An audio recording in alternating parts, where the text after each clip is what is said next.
রাজধানীর চাংখারপুলে স্কুল ছাত্র আনাস সহ ৬ জন হত্যা মামলায় সাবেক ডিএমপি কমিশনার হাবিবুর রহমান সহ ৮ জনের বিরুদ্ধে বিচার শুরুর আদেশ দিয়েছেন আন্তর্জাতিক অপরাধ ট্রাইব্যুনাল। এর ফলে আন্তর্জাতিক ট্রাইব্যুনালে আরও একটি মামলার বিচার শুরু হলো। এর আগে জুলাই গণহত্যায় অভিযুক্ত করে শেখ হাসিনার বিরুদ্ধে বিচার কাজ শুরু করেছে এই আদালত।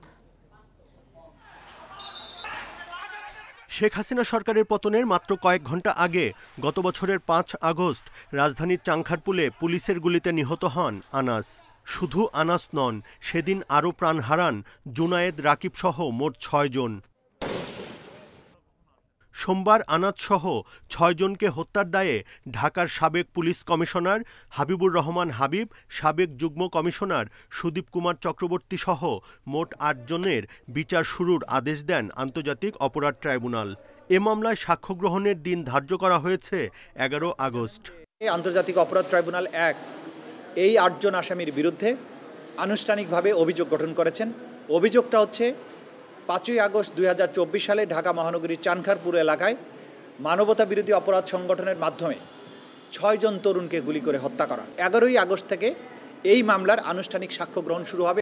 এদিন গুমে জড়িত থাকার অভিযোগে নারায়ণগঞ্জের ৭ খুনের দায়ে মৃত্যুদণ্ডপ্রাপ্ত সাবেক র্যাব কর্মকর্তা তারেক সাঈদ, মাসুদ রানা ও আরিফ হোসেনকে কারাগারে জিজ্ঞাসাবাদের অনুমতি দিয়েছে ট্রাইব্যুনাল। এ মামলার অন্যতম আসামি সাবেক সেনা কর্মকর্তা Ziaul Ahsan. Lieutenant colonel Tareq Sayeed, commander Rana এবং আরেকজন মেজর আরিফ, তাদেরকে জিজ্ঞাসাবাদ করা দরকার, কারণ তারা জিয়াউল হাসানের ব্যাপারে অনেক কথা ওই মামলাতে বলেছেন। জিয়াউল হাসানের বিভিন্ন গুম করার নির্দেশ দেয়া বা বিভিন্ন অপরাধের ব্যাপারে তাদের জানাশোনা আছে। সেই কারণে তদন্ত সংস্থা যে কোনো ব্যক্তিকে জিজ্ঞাসাবাদ করতে পারে তদন্তের প্রয়োজনে। আন্তর্জাতিক অপরাধ ট্রাইব্যুনালে আরও ৫ মামলার শুনানি হয় সোমবার। হাজির করা হয় সাভারের আহসানুল ইয়ামিন হত্যা ও রামপুরায় কার্নিশে ঝুলে থাকা আমির হোসেনকে গুলির মামলায় এএসআই চঞ্চল চন্দ্র সরকার সহ অন্যান্য আসামিদের। এছাড়া ২০১৬ সালে কল্যাণপুরের জাহাজবাড়িতে জঙ্গি নাটক সাজিয়ে ৯ তরুণকে হত্যা মামলায় সাবেক আইজিপি শহীদুল হক, সাবেক ডিএমপি কমিশনার আসাদুজ্জামান মিয়া সহ ৩ জনকে হাজির করা হয় ট্রাইব্যুনালে।